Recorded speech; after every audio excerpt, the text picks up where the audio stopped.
Salam alaikum. Bonjour tout le monde. J'espère que vous allez bien. Alors aujourd'hui, nous allons essayer de vous proposer un petit résumé de l'élément base de données. Alors sans plus tarder, nous allons commencer par le chapitre 1. Alors, chapitre 1, qui est un chapitre introductif au niveau de base de données. Donc là, qu'est-ce qu'il faut retenir? Il faut juste retenir deux choses. Il faut retenir d'abord que l'informatisation a connu en fait deux approches. Nous avons l'approche fichier. Nous avons approche fichier et l'approche base de données. Approche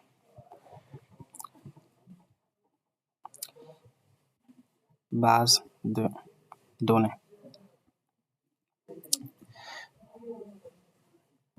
Donc au niveau de l'approche fichier, c'est l'ancienne approche en fait.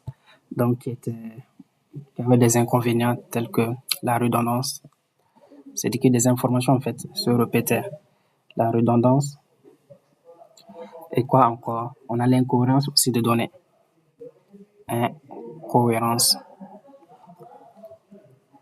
Incohérence des données. Donc, pour l'approche base de données, en fait, permet de centraliser l'information.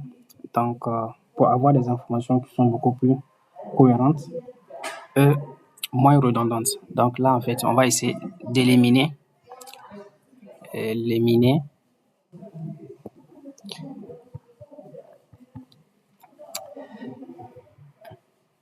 les redondances.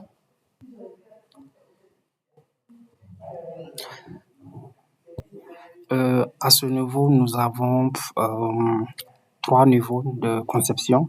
Nous avons niveau conceptuel de données, niveau conceptuel des données,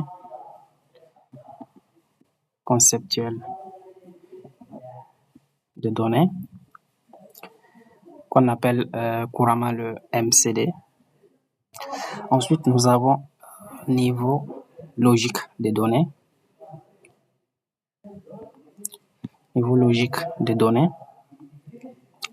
qu'on va appeler MLD. Et ensuite, finalement, nous avons le niveau physique des données. Niveau physique des données. Alors, pour ces trois niveaux, en fait, ce sont ces trois niveaux qui nous intéressent dans l'élément base de données. Donc, nous allons prendre niveau par niveau pour essayer en fait de développer. Donc, sans plus tarder, nous allons commencer par un grand 1, c'est-à-dire niveau modèle conceptuel de données. Le premier niveau, modèle conceptuel des données.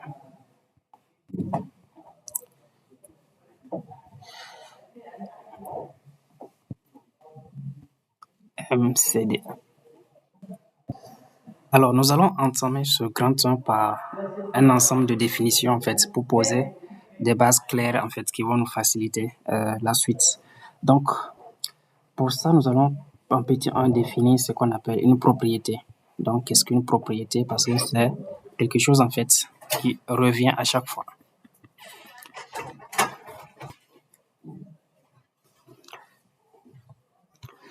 En fait, une propriété, c'est une donnée ou une information que l'on perçoit sur une entité, c'est-à-dire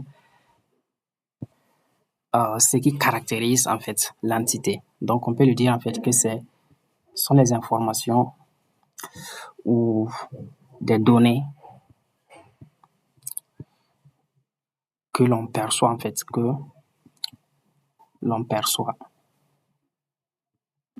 sur une entité. Ça peut être une entité, ça peut être une association.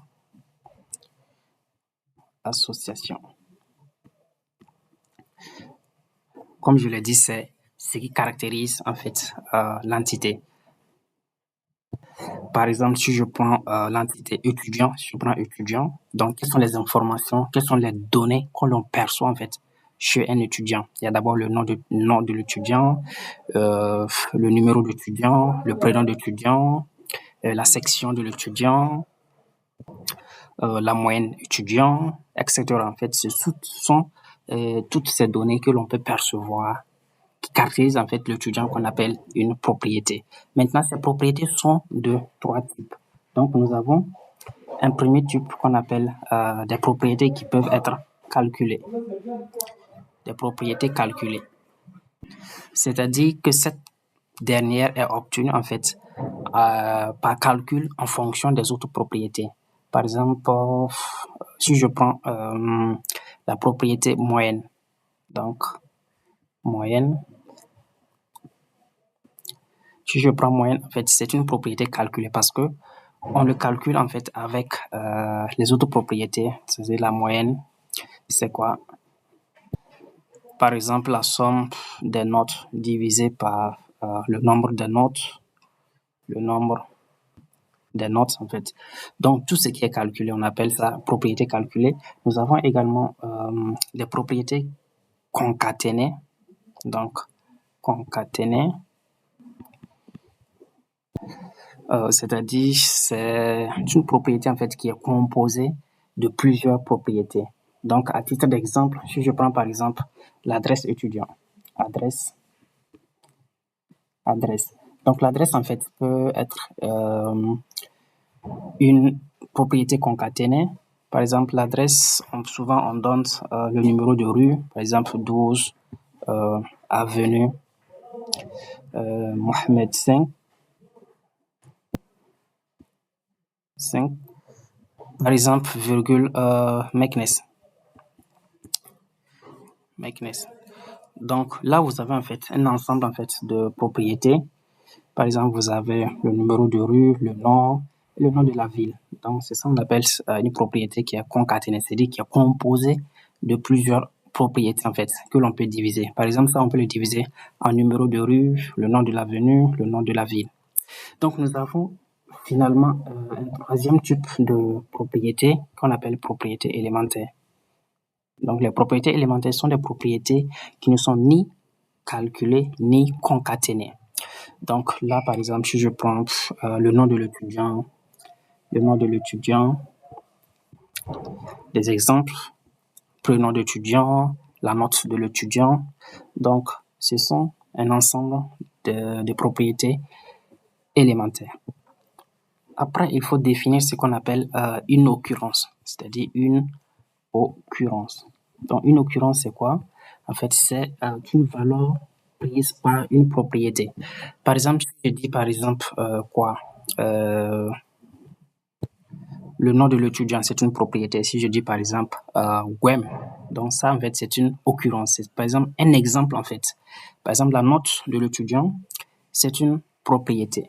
Alors si je donne par exemple 5 ou la 15 ou la 17, en fait c'est une occurrence. En fait, ce sont les valeurs prises par la propriété. L'occurrence, c'est que ce sont les valeurs prises par la propriété.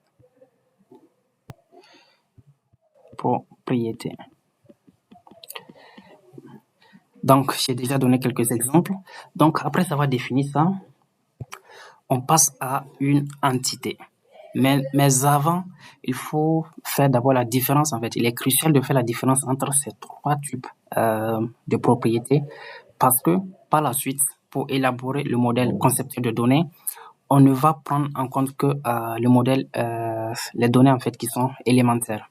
Donc, pour les propriétés qui sont calculées, on va en fait les ignorer, c'est-à-dire on va les laisser de côté. Maintenant, pour les propriétés qui sont concaténées, on va essayer en fait de les décomposer. Donc, si on veut faire des traitements en fait sur la propriété en question. Maintenant, on va travailler seulement qu'avec les propriétés élémentaires. Donc, ici, d'abord, il est très important de faire la différence entre ces trois types de propriétés. Maintenant, on passe à une entité. C'est quoi une entité? En fait, une entité entité. Donc, elle représente en fait un objet ou un concept spécifique, donc qui peut être stocké ou manipulé dans une base de données. Donc, on peut dire que c'est un objet ou un concept spécifique ou un concept spécifique. Donc, qui peut être stockable ou manipulé dans la base de données.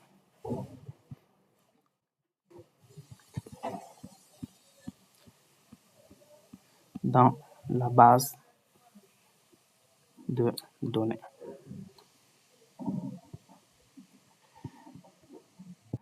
Je prends un exemple.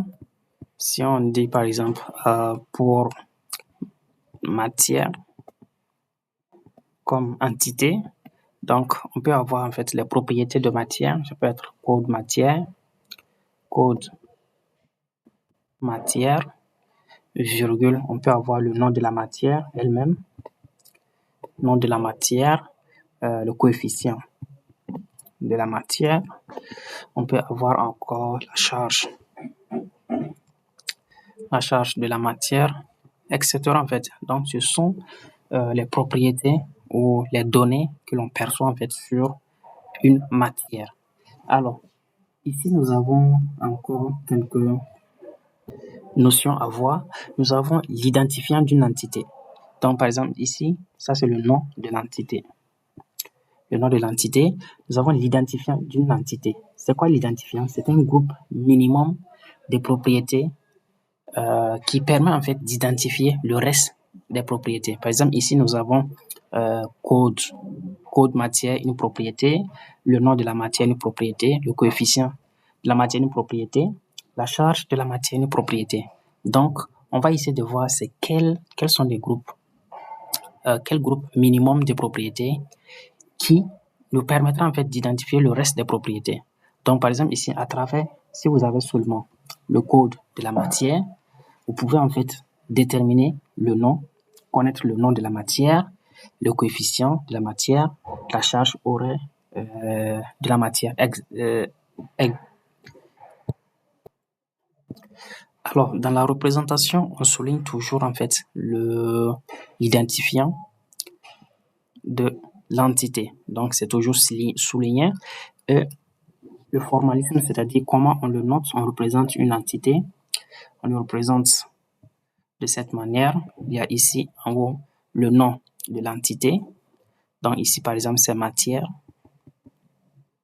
Et là, maintenant, vous allez mettre les propriétés de l'entité. Donc, vous avez code matière. Vous avez coefficient matière.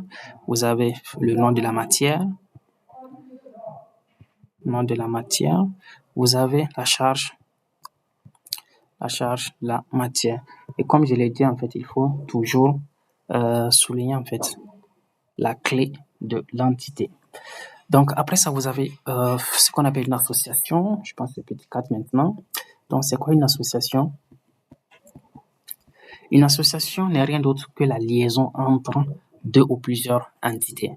Par exemple, si vous avez ici entité matière, vous avez par exemple une autre entité que j'appelle étudiant. Donc, vous avez code étudiant, c'est la clé. Vous avez le nom d'étudiant, vous avez prénom étudiant, vous avez l'ensemble de propriétés en fait. Donc, l'association, c'est la relation lorsque nous avons en fait une relation entre deux entités. Donc, cela va former en fait ce qu'on appelle une association. Donc, et la clé en fait de l'association, c'est la concaténation en fait, c'est-à-dire la composition des clés des entités en fait qui participent. Par exemple ici, on peut donner en fait un nom ici, par exemple étudier, c'est-à-dire un étudiant étudie une matière. Maintenant, la clé de cette association, c'est la concaténation. Ce sera code matière, virgule, code étudiant. Donc, l'association peut comporter une ou zéro en fait. C'est-à-dire peut comporter zéro ou plusieurs propriétés. Donc, après tout cela, nous allons en fait passer aux dépendances fonctionnelles. Donc, qu'est-ce que je vais noter? Je note par exemple petit 5, les dépendances fonctionnelles. Dépendance fonctionnelle.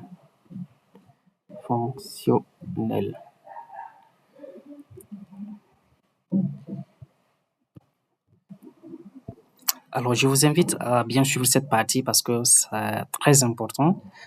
Parce que pour le MCD, pour modèle concepteur de données, vous allez en fait vous baser sur les dépendances fonctionnelles en fait pour pouvoir l'établir. Alors, pour cela, sans plus tarder, nous allons commencer par dépendance fonctionnelle. Lorsqu'on dit une propriété, lorsqu'on a une propriété 1 qui est en dépendance fonctionnelle, là on note DF, dépendance fonctionnelle, avec une propriété P2, qu'est-ce que cela veut dire? C'est-à-dire si une valeur de la propriété P1 correspond au plus à une valeur de la seconde propriété. C'est-à-dire si on fixe, par exemple, une valeur de P1, on a au plus une valeur en fait de P2, la propriété 2. Par exemple, je prends un exemple, si on a le numéro étudiant, numéro d'étudiant, par exemple, virgule, le nom étudiant. Donc, il va donner combien? Un seul prénom. C'est-à-dire, dans la base de données, si on saisit le numéro d'étudiant et le nom de l'étudiant, c'est-à-dire, on va avoir en fait une seule propriété, c'est-à-dire on aura seulement un seul prénom en fait qui va s'afficher.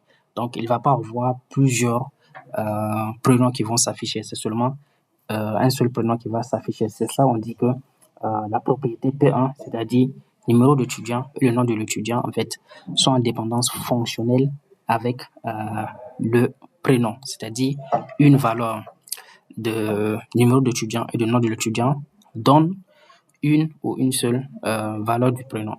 Donc, ça peut être 0 ou une seule valeur. Maintenant, on peut également dire que, par exemple, le numéro de l'étudiant, donc, est en dépendance fonctionnelle avec le nom de l'étudiant et le prénom de l'étudiant. C'est-à-dire, une seule valeur du numéro de l'étudiant va nous donner en fait une seule valeur de nom, une seule valeur en fait du prénom. Par exemple, si je fixe par exemple le numéro de l'étudiant U333, donc qu'est-ce qui va s'afficher?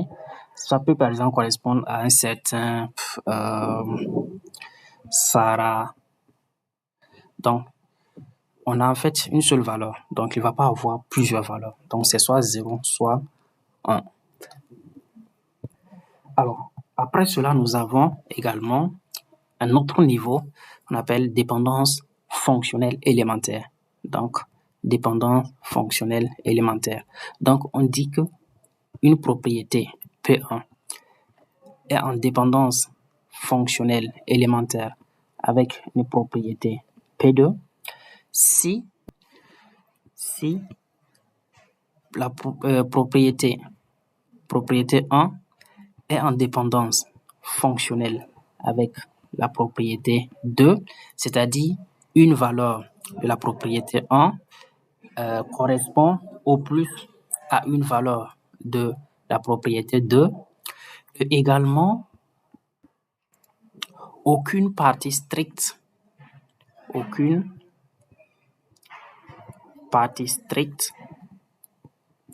de propriété P1 n'entraîne propriété P2. N'entraîne propriété P2. Alors, qu'est-ce que cela signifie? Bon, je vais vous expliquer. Par exemple, je reprends par exemple cet exemple. Donc, ici, j'ai pris le numéro de l'étudiant et le nom de l'étudiant qui vont en fait nous donner un seul prénom. Donc, il est en dépendance fonctionnelle. Maintenant, pour la dépendance fonctionnelle élémentaire, on dit que il faut que d'abord P1 et P2 soient en dépendance fonctionnelle, c'est le cas, et aucune partie stricte de P1 n'entraîne P2. C'est-à-dire, ici, nous avons en fait une composition de deux propriétés, c'est-à-dire une seule propriété ne peut pas en fait entraîner prénom en fait. Alors ici, qu'est-ce qu'on peut dire? On peut dire que numéro étudiant, virgule, nom étudiant, est en dépendance fonctionnelle avec le prénom de l'étudiant, mais pas en dépendance fonctionnelle élémentaire avec prénom. Pourquoi? Parce qu'il y a ici une partie stricte, c'est-à-dire une partie de P1 qui peut en fait entraîner, qui peut suffire en fait à entraîner le prénom. Par exemple, si je prends seulement le numéro de l'étudiant, si je fixe le numéro de l'étudiant, j'aurai quoi? J'aurai un seul prénom, pas plusieurs. Donc, c'est-à-dire ici en fait que le nom de l'étudiant n'apporte rien en fait. Alors, c'est ça en fait la définition de la dépendance fonctionnelle élémentaire. Donc, c'est-à-dire P1 est en dépendance fonctionnelle avec P2 et aucune partie stricte. Donc, il n'y a pas une partie stricte de P1 qui entraîne P2. Alors que ici, c'est le cas. Donc, nous avons une partie de P1 qui est ça, qui entraîne en fait le prénom. Donc, on peut dire que le nom de l'étudiant, virgule, le numéro de l'étudiant n'est pas en dépendance fonctionnelle élémentaire avec prénom. Alors, on passe à la dernière dépendance fonctionnelle qui est la dépendance fonctionnelle élémentaire directe. Donc, c'est quoi la dépendance fonctionnelle élémentaire directe? On dit, je note P1, une propriété P1 est en dépendance fonctionnelle élémentaire directe avec une propriété P2 si P1 est en dépendance fonctionnelle élémentaire avec P2, c'est-à-dire ce que nous venons de voir, E, et s'il n'existe aucune propriété P3, aucune propriété P3 telle que P1 entraîne P3 et P3 entraîne P2. Donc ici en fait, il ne doit pas avoir en fait une transitivité entre P1 et P2. C'est-à-dire il ne doit pas exister une propriété P3 telle que à partir de P1, je peux avoir P3 et à partir de P3, je peux avoir P2. Non, cela ne doit pas exister. Donc, si on a P1 qui est en dépendance fonctionnelle élémentaire directe avec P2, il ne doit pas avoir une propriété P3 telle que à partir de P1, je peux venir à P3 et à partir de P3, je peux repartir en fait à P2. Donc, il ne doit pas exister cette propriété. Donc, la dépendance doit être directe. C'est ça en fait le terme direct, élémentaire direct. Alors, pour que vous compreniez ces notions, je vous donne par exemple deux questions. Vous avez d'abord le nom. Vous allez répondre par vrai ou faux. Le nom est en dépendance fonctionnelle élémentaire directe avec le prénom. vrai ou faux.